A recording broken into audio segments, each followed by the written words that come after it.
The hum of curated conversation was a symphony I'd conducted 100 times before. The Ethelgard Technologies annual gala was Julian's natural habitat, a sea of polished chrome, soft lighting, and the clinking of champagne flutes that sounded like money. For 5 years, I had been his anchor in this sea, the steady, predictable current beneath the glittering surface. Tonight I was supposed to become his future. The twin weights of the platinum bands in my clutch felt heavier with every passing minute. They were a secret I'd carried for weeks, a promise I was ready to make public. Julian had been hinting at it for months. When we're married, our future, the family we'll have. After half a decade of building a life and a career alongside him, the final piece was slotting into place. I watched him from across the room. Julian Thorne, CO Wunderkind, my partner. He was holding court, his laugh a sharp, confident sound that cut through the murmur. He looked every inch the king of his domain, his dark hair perfectly styled, his suit costing more than most people's cars. And for years I'd believed I was his queen. Nervous? A voice whispered beside me. It was Sarah, my colleague and the only person at Ethelgard I truly considered a friend. A little, I admitted, my fingers tightening around the velvet box. It feels like a big step. A public one. It's about time, she said, nudging me with her shoulder. 5 years, Solara. You've built this company with him as much as he has. It's your victory lap as much as his. I smiled, but it felt thin. Victory lap. The phrase echoed in my mind. Lately, our relationship had felt less like a partnership and more like a series of tasks I was assigned. Managing his calendar, smoothing over his abrasive edges with clients, finishing the Skyline project, the revolutionary AI architecture that was set to redefine the industry. I was the architect, the engineer, the one who understood its soul. Julian was the face, the visionary who took the credit. My thoughts were interrupted by the sound of Julian tapping his microphone. The room fell into an expectant hush. My heart hammered against my ribs. This was it. I took a steadying breath, my palms slick against the clutch. Ladies and gentlemen, he began, his voice a smooth, practiced instrument. Thank you for being here to celebrate another phenomenal year for Ethelgard. He launched into his speech, a well-rehearsed litany of triumphs, market shares, and disruptive innovation. I tuned it out, rehearsing my own smile, the way I would walk to the stage, the feel of his hand in mine. But then his gaze, which had been sweeping the room, snagged. It wasn't on me. It was somewhere to the left of the stage, and a strange, almost confused smile touched his lips. I followed his line of sight. It was Chloe, the new intern. A whirlwind of youthful energy and unchecked ambition who had attached herself to Julian's orbit like a persistent moon. She was standing there, her dress a little too flashy for the occasion, her eyes wide and fixed on him with an intensity that made my skin prickle. Julian's speech faltered for a fraction of a second. And, of course, none of this would be possible without the brilliant, dedicated team that stands behind me. It's the fresh perspectives, the new blood that truly fuel our engine. His eyes were still on Chloe. A few people near her tittered nervously.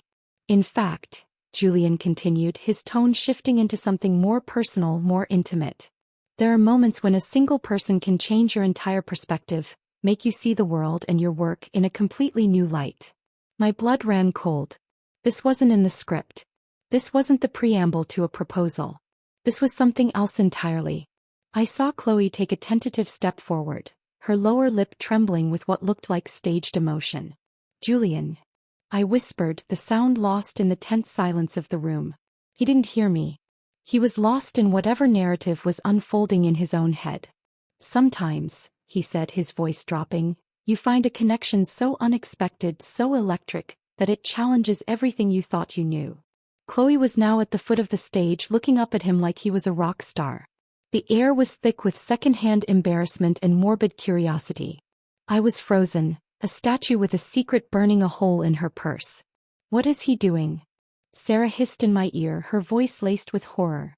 I couldn't answer. I could only watch as the man I loved publicly imploded our life together. He was looking at Chloe with a fond, bewildered expression, as if he were as much a spectator to this train wreck as the rest of us.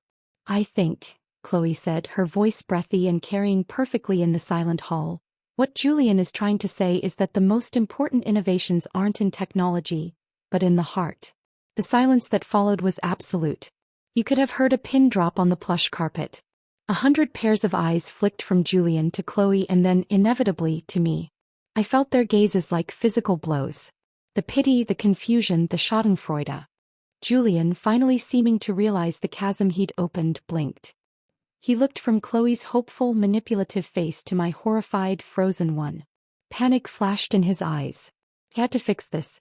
He had to regain control. Yes. Exactly, he said a little too loudly, grabbing the microphone stand like a lifeline. Innovation. Which is why, Chloe, your initiative has been noted. To foster that fresh perspective, I'm assigning you to accompany me on the strategic retreat to the Silicon Valley Summit next week. Consider it an intensive hands-on training opportunity. A training trip. He was taking the intern on a business trip. The humiliation was so complete, so utter, it was almost artistic. He had chosen the path of most corporate cowardice, validating her interruption by rewarding it, and in the process, publicly discarding me. The spell broke. A low murmur rippled through the crowd. The weight in my clutch was no longer a promise. It was an anchor dragging me down. I felt a strange calm descend over me, the kind that comes when the worst has finally happened and there is nothing left to fear. I didn't look at Julian. I didn't look at the triumphant Chloe. I simply stepped forward, my heels making no sound on the carpet. I walked toward the stage, my movements fluid and deliberate. I stopped at Julian's feet where he stood looking utterly lost. I opened my clutch, retrieved the small velvet box and held it out. For a heart-stopping second he looked hopeful, thinking I was offering him a gift, a way to save this. Then I let it go. It fell to the floor between his polished shoes with a soft, final thud. The room gasped. I looked up, meeting his stunned gaze. My voice was clear, calm, and carried to every corner of the silent hall. Consider it a wedding gift. Do send me an invitation. I do so love a good comedy. I turned and walked away. I didn't run. I walked through the parted crowd, past Sarah's stunned, proud face, past the flashing phones, out of the gilded cage, and into the cool, liberating air of the unknown. The silence in the limousine was a physical presence, thick and heavy. I stared out the tinted window at the blur of city lights, my reflection a pale, ghostly smear against the darkness. The driver, a man named George who had driven us for years, hadn't said a word when I'd gotten in alone.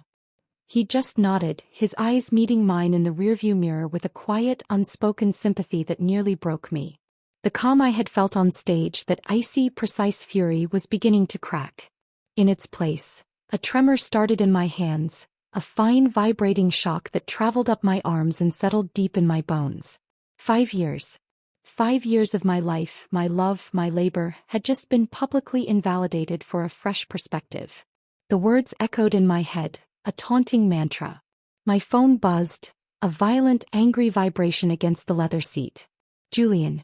The screen screamed his name. I watched it until it went to voicemail. It immediately started buzzing again. And again. A torrent of texts followed, their previews lighting up the screen. Alara, please. You don't understand. It was a misunderstanding. She misinterpreted everything. We need to talk. Where are you? Answer your phone. This is childish. Let me explain. Childish. The word was a spark on dry tinder. My fingers itched to pick up the phone, to unleash a torrent of fury that would scorch the earth between us. But I didn't. What was there left to say? Any explanation he offered would be a justification, an excuse, another layer of dismissal for my feelings. He hadn't just humiliated me. He had revealed a fundamental lack of respect for the life we had built together. The car pulled into the underground parking garage of my apartment building. The concrete cavern was cold and echoey, a stark contrast to the opulent warmth of the gala. Thank you, George, I said, my voice surprisingly steady. Of course, Ms. Vance, he replied softly. If you need anything. I just nodded, unable to form more words, and stepped out into the chilled air. The heavy door thudded shut behind me, the sound final. I took a deep breath, the scent of gasoline and damp concrete filling my lungs. This was reality. This was my life now. I just had to make it upstairs, to the sanctuary of my apartment where I could fall apart in private. Alara. Wait. The voice, sharp and saccharine, bounced off the concrete pillars. I closed my eyes for a brief second, summoning what little strength I had left. I didn't need to turn around to know it was Chloe. I turned slowly. She was standing a few yards away, having apparently followed my car. Her gala dress looked absurd in the harsh fluorescent light of the garage, a costume from a play that had just ended in catastrophe. "I need to talk to you," she said, striding forward, her heels clicking decisively. "There is nothing for us to discuss, Chloe." "You have it all wrong," she insisted, a smug little smile playing on her lips. She was enjoying this. The drama, the confrontation. What happened back there? It was a moment of pure, raw connection. "Julian and we have something you could never understand. It's electric." I stared at her, this girl who had been in the company for less than 6 months, and wondered at the sheer, unadulterated audacity. "You have a business trip," I said, my tone flat. "A training opportunity. Don't confuse it for a romance novel." Her smile widened. "The Silicon Valley Summit is just the beginning. He sees my potential. He listens to me. He doesn't just see me as a piece of the furniture like he does with you." And there was the poison he'd been dripping in her ear. My quiet competence, my steadfast support, my 5 years of partnership, reduced to being furniture. The tremor in my hands stilled, replaced by a cold, hard certainty. "He told you that?" I asked, my voice dangerously quiet. "He doesn't have to," she preened, mistaking my calm for defeat. "It's obvious. You're part of his old life. I'm his future. He's taking me to the summit. Just the two of us. He said we'd have plenty of time to brainstorm." She lingered on the word, imbuing it with a sleazy, salacious weight. I thought of the countless trips Julian and I had taken. The late nights in hotel rooms, working side by side on presentations, the room service meals, the easy intimacy of a shared purpose. He was going to reduce all that to this. To brainstorming with an intern. My phone buzzed again in my clutch. Julian. He was probably in his car, panicked, trying to control the narrative to manage the fallout. He'd have a perfectly logical, business-oriented explanation for why he had to take Chloe. He'd talk about mentorship and investment in young talent. He'd make it sound so reasonable, so sensible that I would feel foolish for being upset. He'd done it 100 times before over smaller slights, and I'd always talked myself down, convinced I was being emotional, unreasonable. Not this time. The sound of his name buzzing against the silk lining of my clutch was the final straw. It was the sound of his dismissal, his excuses, his perpetual inability to simply say, "I was wrong. I hurt you." It was the sound of the next 5, 10, 50 years of my life, being slowly eroded by his ego and my acquiescence. It was the sound of shattering glass. I looked at Chloe, at her triumphant, vapid face, and I felt nothing but a vast, empty pity. She was a symptom, not the disease. "You know what, Chloe?" I said, my voice eerily calm. "You can have him. You can have the brainstorming sessions and the training trips and the pathetic midlife crisis he's clearly spiraling into. I'm done." I turned my back on her and walked towards the elevator, my steps firm and decisive. The buzz of my phone was a persistent gnat, an annoyance I could no longer hear. As the elevator doors slid open, I made a decision. I wouldn't just leave the gala. I would leave it all. The apartment was dark and silent when I entered. It was a beautiful space, all clean lines and floor-to-ceiling windows with a breathtaking view of the city. We'd chosen it together. Now it felt like a museum exhibit of a life that no longer existed. I dropped my clutch on the sofa and went straight to the study, booting up my personal laptop. I opened a blank document. The cursor blinked, a steady, patient metronome. To the Board of Directors and Julian Thorne, CEO of Ethelgard Technologies. Please accept this as my formal resignation, effective immediately. My fingers flew across the keyboard. There was no hesitation, no second-guessing. I cited the events of the gala as creating an untenable and professionally compromising environment.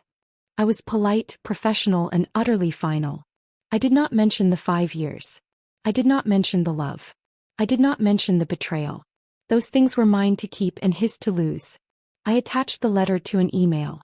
Just as I was about to hit send, my landline rang. The caller ID showed Julian's cell. He was escalating. I let it ring. On the 5th ring, the answering machine picked up. "Alara. It's me. Pick up. I know you're there. This is ridiculous. We are adults. We need to talk about this. Chloe is just an intern, for God's sake. It was a stupid mistake. You're blowing this way out of proportion. I need you to be reasonable." The Skyline project briefing is on Monday and you're the only one who... Beep. The message cut off. There was the heart of it. The Skyline project. He wasn't calling because he'd broken my heart. He was calling because he needed me for his precious project. I was the only one who understood the core architecture, the elegant, complex code that was my masterpiece. He needed my brain by labor. My heart was a secondary concern, an inconvenient casualty. I moved the cursor over the send button. I felt a pang not for him but for the company I had helped build. For the projects I had nurtured. For the part of my identity that was tied to Ethelgard. Then I thought of the velvet box on the floor. I thought of Chloe's smirk. I thought of Julian's voice on the machine demanding I be reasonable. I clicked the mouse. The screen refreshed. Message sent. A profound silence settled over the apartment. It was over. All of it.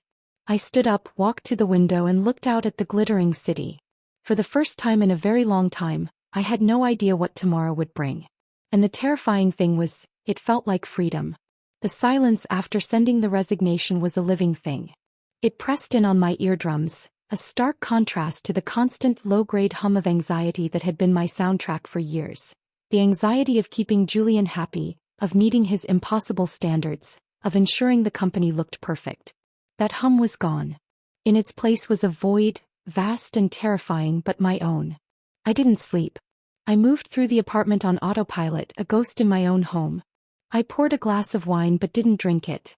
I turned on the television but muted it, watching the colorful shapes flit across the screen without comprehension. My mind was a whirlwind, replaying the night in excruciating high-definition detail. The hope in my clutch, the confusion on Julian's face, Chloe's theatrical advance, the thud of the velvet box, the cold finality of the send button. Around 3 a.m. the buzzing started again. Not just my phone, now silenced and buried in a drawer, but the intercom from the building's lobby. A persistent, angry drone. Ms. Vance? A Mr. Thorne is here for you. He's quite insistent. The night doorman's voice came through, laced with apology. Tell him I'm not receiving visitors, Miguel. At any hour. Thank you. My voice was hoarse.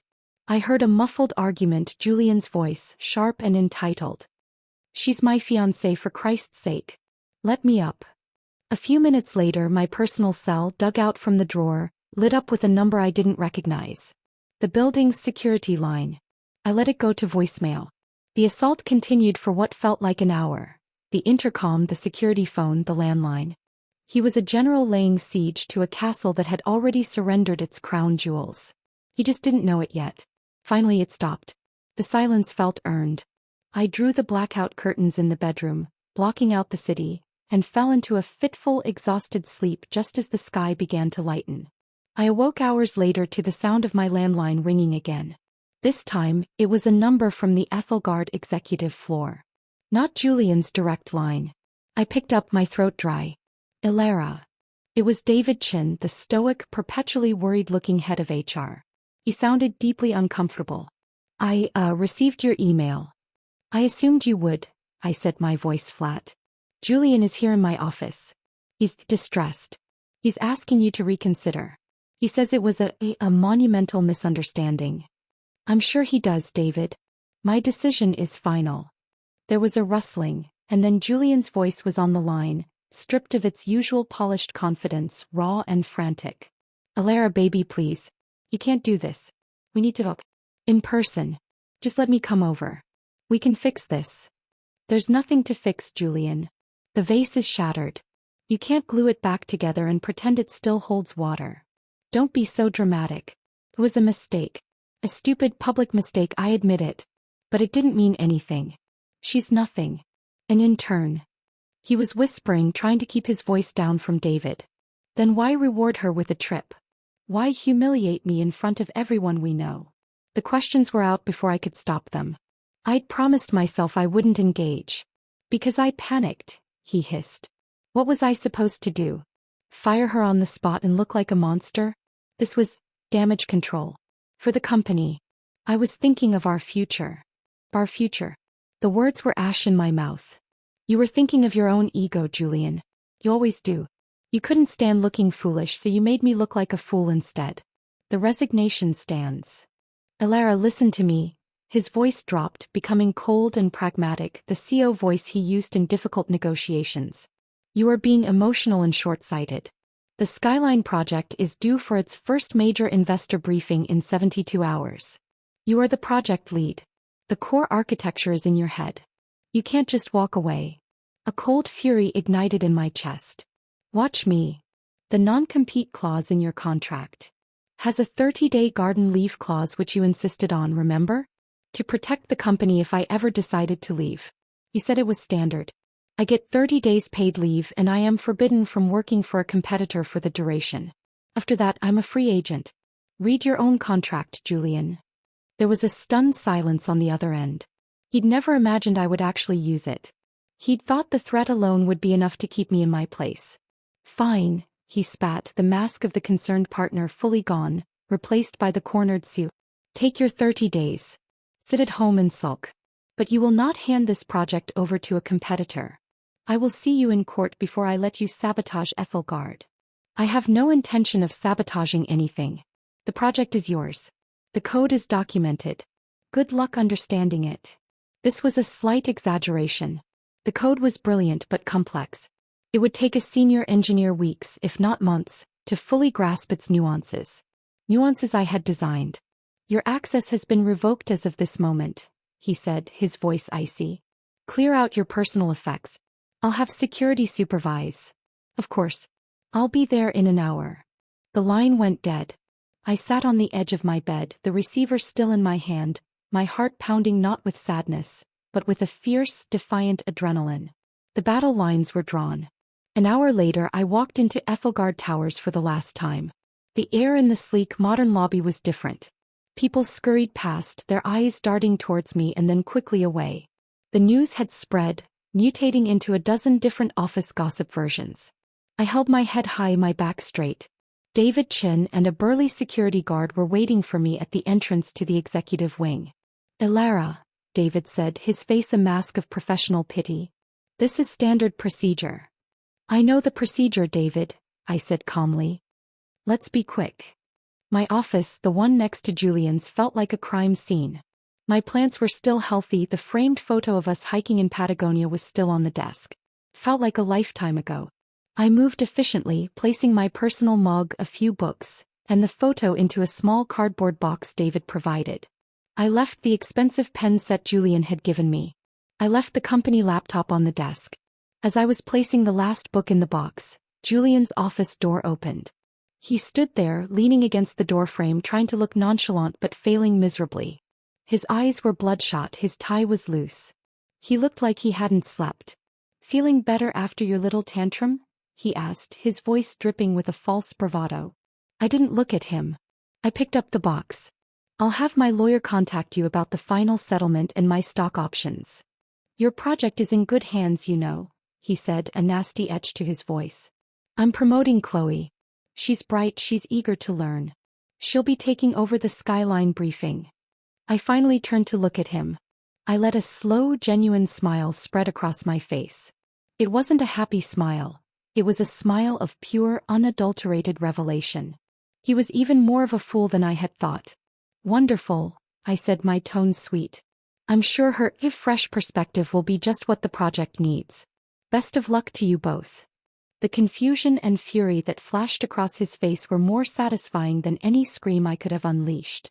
He had expected me to beg, to rage, to warn him. My calm approval was a weapon he didn't know how to counter. I turned my back on him, on my office, on my old life, and walked out, the security guard trailing me. The elevator doors slid shut, and I was alone with the hum of machinery and the profound, exhilarating certainty that I had just made the best decision of my life. The unraveling was complete. Now it was time to see what new tapestry I could weave from the loose threads. The first 3 days of my garden leave were a study in surreal dislocation. The world kept turning, the city pulsed with its frantic energy, but I was untethered, a satellite in a silent orbit. I had spent the last 5 years governed by the tyrannical chirp of my alarm, the relentless march of back-to-back meetings, the constant low-grade hum of pressure. Now there was only silence. I slept for 12 hours straight the first night, a coma-like slumber born of sheer emotional exhaustion.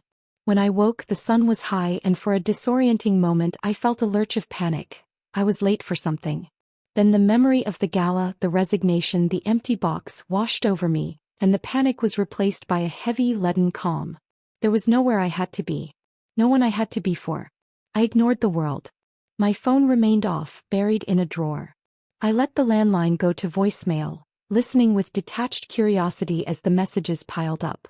Julian's tone evolved from furious to pleading to coldly formal. There were calls from a few concerned members of the board, their voices laced with a thinly veiled anxiety about the Skyline project. I deleted them all. Sarah left a single simple message: "I've cleared your things from your desk. I have the box. Call me when you're ready. I'm proud of you." That one I saved. On the second day, I did something I hadn't done in years. I went for a walk without a destination. I wandered through the park watching people, lovers intertwined on blankets, nannies pushing strollers, old men playing chess. Their lives seemed so simple, so real. My life with Julian had been a performance, and I was only now realizing I'd been playing a supporting role in his one-man show. I found myself in front of a small independent art house cinema. On a whim, I bought a ticket for a matinee of a French film I'd never heard of. I sat in the dark, the flickering images washing over me, the unfamiliar language a soothing balm. I didn't have to analyze it. I didn't have to discuss its themes or marketability. I could just experience it. Halfway through, I started to cry, silent, cleansing tears that had nothing to do with the film and everything to do with the sheer, overwhelming relief of being anonymous, of being free. On the morning of the third day, the silence in the apartment began to feel less like peace and more like a vacuum. The initial shock had worn off, and a new, more practical anxiety was setting in. What was I going to do? My bank account was healthy but not infinite. The non-compete meant I had 30 days to figure it out before I could even interview elsewhere. I was considering the terrifying prospect of learning to bake sourdough when the landline rang again. I almost didn't answer. But some faint whisper of intuition made me pick up. "Elara Vance?" It was a woman's voice, crisp, professional, and utterly unfamiliar. "Speaking. My name is Eleanor Sterling. I'm the Chief Operations Officer at Pendragon Solutions." I froze. Pendragon. Ethelgard's most formidable rival. The company Julian loved to hate, the one he called uninspired and derivative in public, while privately fearing their aggressive market moves. This was no coincidence. "How did you get this number?" I asked, my voice carefully neutral. "I have my sources," she replied, a hint of a smile in her tone. "And I imagine your official channels are currently monitored. I'll be blunt, Ms. Vance. We've heard rumors, interesting rumors, about your sudden departure from Ethelgard and the circumstances surrounding it." I said nothing, my mind racing. Corporate espionage was a delicate dance, and I was in no mood to be a pawn in someone else's game. "We've also long been admirers of your work," she continued. "The Orion protocol you developed 2 years ago was elegant. And the whispers about the Skyline project, well, let's just say it has the entire industry buzzing. I'm currently on garden leave, Ms. Sterling. My contract is quite specific. We are well aware of the terms of your non-compete," she said smoothly. "We are not contacting you to offer you a job. Not today. We are contacting you to offer you a conversation. An informal, off-the-record discussion about the future. Your future. Once your contractual obligations are fulfilled, of course." My heart was beating a steady, powerful rhythm against my ribs. This was a lifeline. A recognition of my value from the one quarter that would infuriate Julian the most. There was also a danger. If Julian found out, he would see it as the ultimate betrayal. "What kind of conversation?" I asked. "A hopeful one," she said. "We believe in building empires, not just occupying them. We think you might be the kind of architect we need. The package we're prepared to discuss includes a position as head of advanced development, a signing bonus, and a project-based compensation structure that we believe you will find significantly more reflective of your worth than your previous arrangement." She named a figure for the base salary that made me grip the receiver tighter. It was double what Julian had paid me. The project bonuses she alluded to were astronomical. "I'm listening," I said, my voice barely a whisper. "Excellent. There's a quiet cafe, the Gilded Page, on Elm Street. Neutral territory. Can you meet me there tomorrow at 10? I'll be there." I hung up the phone and stood in the middle of my silent living room, the city sprawling beneath me. The vacuum was gone. The air was now charged with possibility. Pendragon. They had been watching. They knew my value even if Julian had forgotten it. At that exact moment, as if summoned by the shift in the universe, my intercom buzzed. It was Miguel. Ms. Vance? I'm sorry to bother you, but Mr. Thorne is here again. He's insisting. He says it's an emergency. A grim smile touched my lips. The Skyline briefing. It would be today or tomorrow. I could feel it. The house of cards was trembling. Send him up, Miguel. It was time to face the ghost. This time on my turf.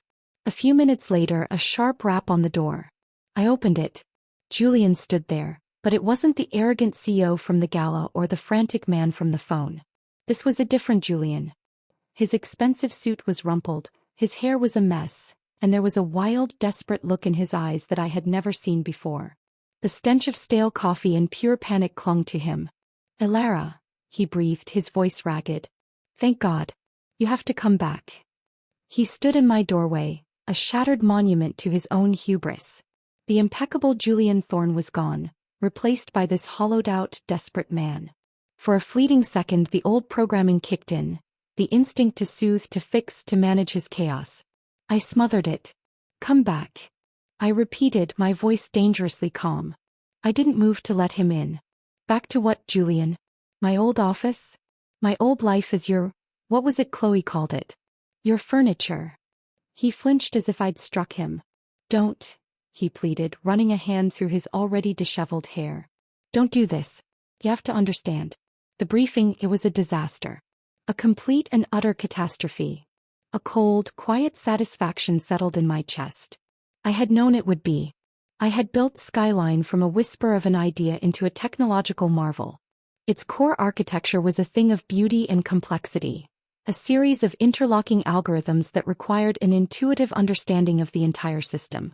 Handing it to Chloe was like giving a Stradivarius to a toddler and asking for a concerto. I'm sure Chloe's fresh perspective was enlightening for the investors, I said, leaning against the doorframe, finally allowing myself to savor the moment. She couldn't answer the most basic questions, he exploded, his composure cracking. She fumbled through the slides, mispronounced half the terms, and when Henderson asked about the recursive feedback loop in the primary nexus, she just stared. She looked at me like a lost puppy. We look like amateurs. Fools. We. I raised an eyebrow. I believe you were the one on stage with her, Julian. You made your choice. It was a mistake, he shouted, his voice echoing in the hallway. He lowered it, glancing around nervously. A terrible, idiotic mistake. I see that now. Blair, please. You're the only one who understands it. The code, it's like it's fighting us. The simulations are crashing, the data streams are corrupting. We can't even get past the initial load sequence without a critical failure. He was begging. Julian Thorne, who never admitted fault, who never asked for help, was standing at my doorstep, begging. And all I felt was a vast, empty space where my love for him used to be. I'm sorry the project is having difficulties, I said, my tone polite, distant, the way one speaks to a troublesome stranger. But it's your project now. And she's your problem. I'm sure you'll figure it out. You're the visionary after all. His face crumpled. He looked like a little boy who'd just been told there was no Santa Claus. What do you want? He whispered, his shoulders slumping in defeat. Name it. A raise? A promotion? A seat on the board? It's yours.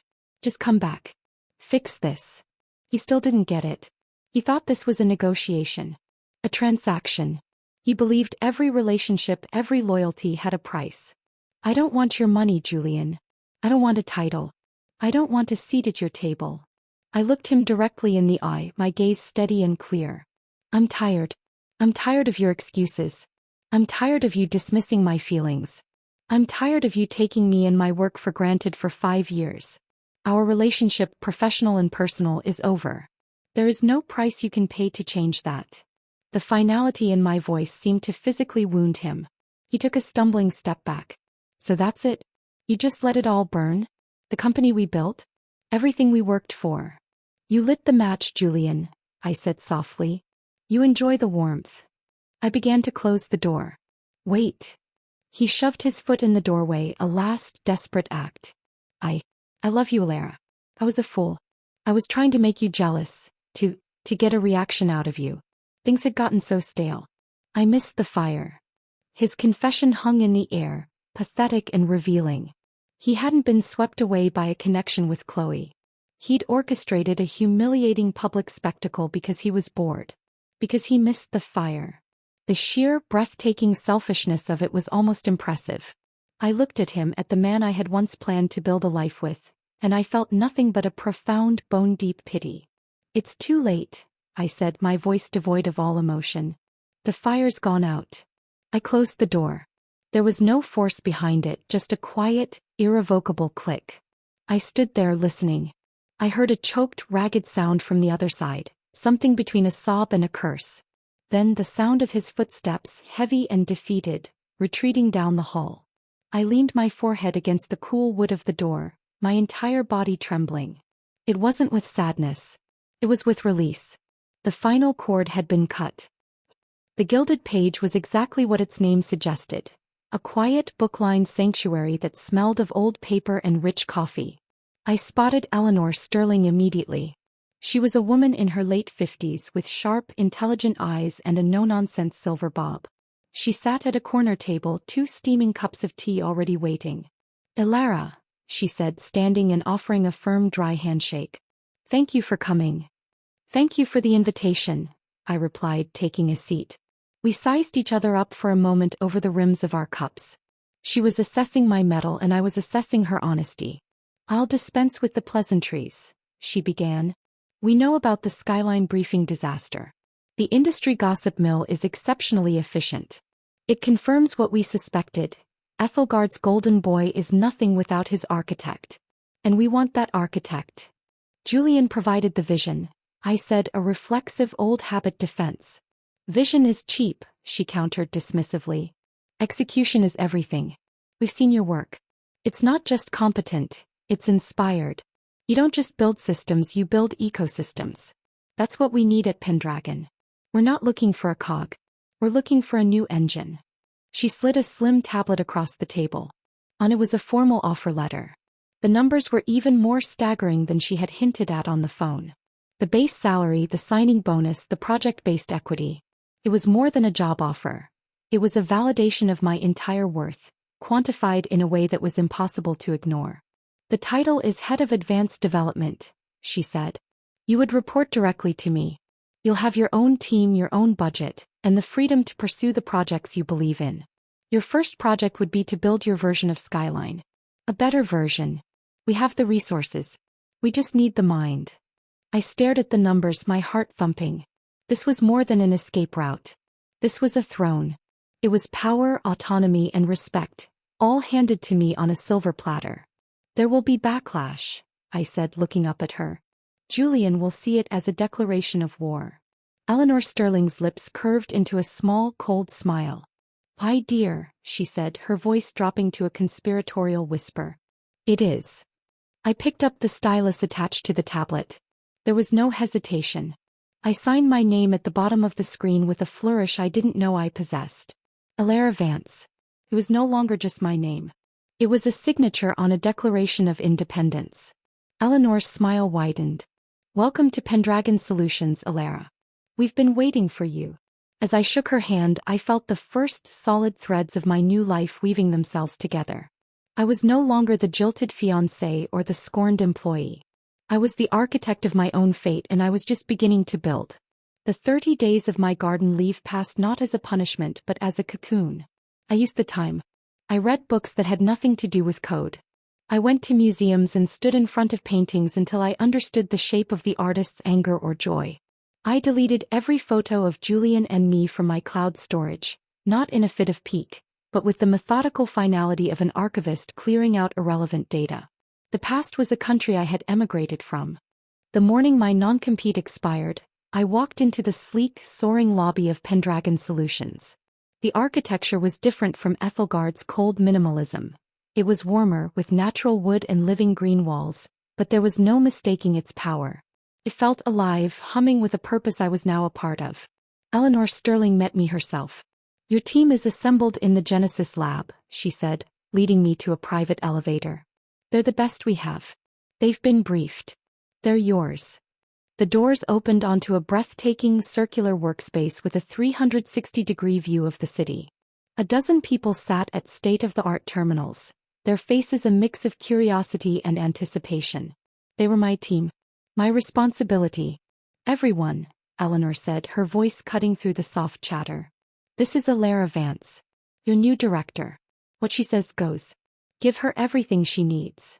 She gave me a nod and left. The room was silent, all eyes on me. I felt the weight of it, the expectation. This was my first test. I walked to the center of the room, my heart pounding, but my voice was steady. Good morning. You've all seen the public postmortem of Ethelgard's skyline failure. A few nervous smiles. The industry had roasted Julian and Chloe for their disastrous briefing. The tech blogs had a field day. Forget it. We're not here to replicate their failure or even to replicate their intended success. We're here to build something they never even dreamed of. I called up a blank holographic display. Skyline was built on a foundation of control. It sought to dominate data streams. I said, drawing a single elegant line of light in the air, are going to build a system based on symbiosis. A system that learns, adapts, and collaborates with the data. We're not building a pipeline, we're building a nervous system. I saw the shift in their eyes. The curiosity ignited into genuine excitement. I was speaking a language they understood, a language of true innovation, not corporate buzzwords. I'm calling it the Phoenix Project. Because from the ashes of their ambition, we will rise something smarter, faster, and infinitely more beautiful. Let's get to work. And we did. The weeks that followed were a blur of manic, joyful creation. I was no longer just a cog, I was the conductor. My team was brilliant and I gave them the one thing Julian never truly gave me. Trust. I delegated, I listened, I course-corrected. The code that flowed from our servers was my masterpiece, refined, purified of the compromises I'd had to make at Ethelgard. It was my vision, unfiltered and unleashed. Meanwhile, the outside world provided a grim counterpoint. Sarah, who had resigned from Ethelgard a week after I started at Pendragon, became my chief informant. The news was bleak. Chloe officially stepped down from the Skyline project. She told me over lunch, her eyes gleaming with schadenfreude. Apparently, the stress was too much for her. Julian's brought in 3 different consulting firms, but no one can untangle your code. The board is in open revolt. Rumor is they're preparing a vote of no confidence. I felt a twinge, not for Julian but for the project itself. It had been my child once. But the Phoenix was my child now and it was thriving. Julian, in his death throes, became increasingly unhinged. He and Chloe began a pathetic campaign of public provocation. Paparazzi photos surfaced of them at exclusive restaurants, on yachts, him buying her obscenely expensive jewelry. They were a grotesque parody of a power couple, a desperate attempt to project an image of success and romance while his company crumbled around him. I saw the pictures. I felt nothing. It was like watching a nature documentary about a strange, doomed species. One afternoon, a padded envelope arrived at my new office. There was no return address. Inside, on a bed of crumpled tissue paper, were the 2 platinum engagement rings I had thrown at his feet. The note was scrawled in his frantic handwriting on a torn piece of Ethelgard letterhead. Alara, it's not too late. We can fix this. We can be us again. I've fired her. It's over. Just come home. I picked up the rings. They felt cold and dead in my hand, meaningless metal circles. They represented a life of constraints, of making myself smaller to fit his vision. I dropped them into the envelope, sealed it and wrote "Return to sender" in bold marker across the front. I handed it to my assistant. Please dispose of this. The final act of his personal drama meant less than nothing to me. I had a nervous system to build. 3 months to the day after I started at Pendragon, we were ready. The Phoenix Project was more than stable, it was alive. It could predict market shifts with uncanny accuracy, optimize complex systems in real time, and its learning algorithms were evolving on their own in beautiful, unexpected ways. Eleanor came to see a demo. She watched, stone-faced, as we put the system through its paces. When it was over, she was silent for a full minute. Well? One of my lead engineers asked, unable to bear the tension. Eleanor turned to me, a slow, triumphant smile spreading across her face. You didn't just beat them, Alara, she said, her voice thick with emotion. You made them look like they've been building with sticks and mud. The board meeting is tomorrow. Be ready. The war was over. We had won. But as I looked at the shimmering, intelligent web of light that was the Phoenix, I realized it had never been a war for me. It had been a liberation. And my new life was just beginning. The launch of the Phoenix project wasn't just a product release. It was a coronation. We held the event at the city's planetarium, a deliberate choice. As the domed ceiling swirled with the intricate, luminous pathways of my creation's neural networks, I stood on stage and explained a future that was no longer theoretical. The air was electric, not with the schadenfreude of a rival's downfall, but with the genuine awe of what we had built. Reporters, investors, and peers listened in a silence that was heavier, more respectful than any applause. I didn't mention Ethelgard. I didn't have to. The ghost of Skyline's very public failure haunted the room, a pale specter next to the vibrant living entity I was demonstrating. When I finished, the applause was thunderous, a physical wave of validation that washed over me.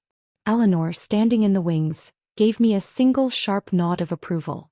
It meant more than any headline. The headlines, however, were brutal. Pendragon's Phoenix soars where Ethelgard's Skyline crashed. Vance's revenge, from public humiliation to industry dominance. The fall of the House of Thorn. I skimmed them with a detached curiosity. They had reduced my personal hell and hard-won triumph to a catchy narrative. But they got one thing right: it was over. Ethelgard was functionally dead, its stock price a joke, its major clients having fled to us. In the wake of the launch, a strange peace settled over my life. The frantic pace of creation gave way to the steady hum of management and refinement. I had wealth beyond what I'd ever expected, a position of real influence, and the deep, quiet satisfaction of work that was entirely my own. The world saw a ruthless avenger, but in my quiet apartment, I was just a woman rediscovering the simple pleasure of a quiet evening, unhaunted by someone else's expectations. It was during this period of calm that I noticed Leo. He was a new intern assigned to my department, so quiet and unassuming he was almost spectral. He had a stack of files for me one afternoon, his hands trembling slightly as he handed them over. The quarterly projections you requested, Ms. Vance. Thank you. I glanced at his badge. Leo. He blushed a deep, startling crimson and practically fled my office. I smiled, a genuine, unforced smile. He reminded me so much of myself years ago. All raw talent and nerve endings, terrified of making a mistake, of being seen as inadequate. I made a point to seek him out after that. I'd ask for his opinion in meetings and he'd stammer out insights that were often startlingly perceptive. I began mentoring him, guiding him through the political minefields of the corporate world, teaching him to trust his own brilliant mind. It felt good. Felt like closing a circle. Watching him gain confidence was one of the few joys that pierced the bleakness of that time. Because despite my success, a certain bleakness had set in. I had proven my point, I had won, but the victory feast was a solitary one. I had built a magnificent castle, but its halls were empty. One Saturday, seeking solace in the mindless consumerism of a high-end mall, that emptiness was shattered. I was looking at a display of watches, considering a gift for my father, when a gaunt, disheveled figure stepped into my periphery. Ilara. The voice was a rasp, but I'd know it anywhere. I turned slowly. Julian looked like a ghost of his former self. His suit was wrinkled, his eyes sunken and shadowed. He smelled of cheap whiskey and despair. In his trembling hand he held out the 2 platinum rings. Ilara, please, he begged, his voice cracking. Look at me. Look what I've become. It's all gone. The company, it's filing for bankruptcy next week. Everything is gone. His eyes were wild, desperate. But we don't have to be. We can start over. Just you and me. We can go somewhere else, build something new. I still have these. He thrust the rings toward me, his hand shaking so violently they almost slipped from his grasp. It's not too late. It can't be. I looked at him, this broken man clinging to the metallic symbol of a life that had been a lie. I felt a pang not of love or even of pity anymore, but of a profound, weary sadness for the waste of it all. For the years I had spent, for the potential he had squandered. Julian, I said, my voice quiet but firm in the bustling atrium. It was too late the moment you chose to humiliate me instead of honoring me. It was too late through every excuse, every dismissal. It's been too late for a very, very long time. His face crumpled. There's no one else, is there? He whispered, a last pathetic hope in his eyes. You couldn't have moved on that quickly. It was then that I saw Leo standing a few feet away holding 2 cups of coffee, having gone to fetch them for us. He was watching the scene, his expression a mixture of concern and protectiveness. Our eyes met. In that moment something shifted. The mentorship, the shared lunches, the quiet conversations that had started to mean more than I'd allowed myself to admit. It all crystallized. He wasn't just my shy intern. He was the one who looked at me and saw Alara, the architect, the leader, the woman, not a prize to be won or a tool to be used. I turned back to Julian, a strange calm settling over me. As a matter of fact, I said, my voice clear and carrying. I have. I gestured for Leo to come forward. He did, without hesitation, coming to stand beside me, his posture straight, his gaze steady on Julian. He handed me my coffee. Julian, this is Leo, I said. My boyfriend. The word hung in the air, new and powerful and true. Leo didn't flinch. He simply nodded at Julian, his arm brushing mine in a gesture of quiet, solid support. Julian stared, his jaw slack. He looked from Leo's young, earnest face to my calm, resolved one. He saw the truth there. Not a fling, not a rebound, but the beginning of something real and good. It was the final killing blow. The last vestige of his fantasy that I was pining for him, that I was just playing hard to get, evaporated into the sterile mall air. A sound escaped him, a raw, guttural sob that was equal parts grief and hysterical fury. He stumbled back, the rings falling from his hand and skittering across the polished floor. He didn't even notice. He turned and fled, his broken cries echoing through the atrium, a public spectacle of his own making one last time. I watched him go, then looked down at the rings glittering on the floor. I felt nothing. They were just discarded metal. I turned to Leo. I'm sorry you had to see that. He shook his head, a small, understanding smile on his face. Are you okay? I looked at him, at his kindness, his quiet strength, and I felt the last of the ice around my heart finally melt. The storm was over. I am now, I said, and I meant it. Let's go home. The aftermath of the mall confrontation should have felt like a victory. In a way it was. It was the final, absolute severance. Julian was no longer a ghost in my life. He was a cautionary tale in someone else's. Ethelgard Technologies officially filed for bankruptcy the following week. The news was a small, dry column in the business section, a quiet tombstone for what had once been a roaring giant. I read it once, felt a flicker of something akin to nostalgia for the early days, the late nights fueled by passion and cheap pizza, the thrill of our first major client, and then I closed the browser. That chapter was ashes. But the encounter had left a residue. Not of sadness for Julian, but a cold clarity about my own heart. I had built a fortress around it, a citadel of code and career, and for a while that had been enough. But standing in that mall, seeing Leo step forward without a moment's hesitation, I realized the fortress was empty. And I no longer wanted to live in a fortress. Things with Leo changed after that. The careful, professional boundary between mentor and mentee dissolved into something softer, more genuine. Our talks after work lasted longer, drifting from project specs to personal dreams. He told me about growing up in a small coastal town, about his love for sailing, about a family that was warm and boisterous and nothing like the cold, ambitious world I'd inhabited with Julian. I found myself telling him things I hadn't spoken of in years. My childhood fear of thunderstorms, my secret desire to learn how to paint, the hollow ache of the gala. He listened. He truly listened, his quiet, focused attention making me feel heard in a way I never had before. One evening, a few weeks later, we were working late in my office, the city lights glittering beyond the glass like a scattered necklace. The Phoenix project was running a complex, overnight simulation and we were waiting for the results. You know, he said, breaking a comfortable silence, my parents are having their anniversary party next month. At the family house in Corsica. It's a big deal. They'd like to meet you. I looked up from my screen. This was a step. A big one. The family house in Corsica? I asked, a smile playing on my lips. That sounds grand for a shipping manager and a teacher. He had the decency to look sheepish. I might have omitted a few details. Leo. He took a deep breath. My mother is a teacher. My father. Well, he chairs the board of a few companies, including Pendragon. The air left my lungs. I stared at him. The shy, blushing intern. The chairman's son.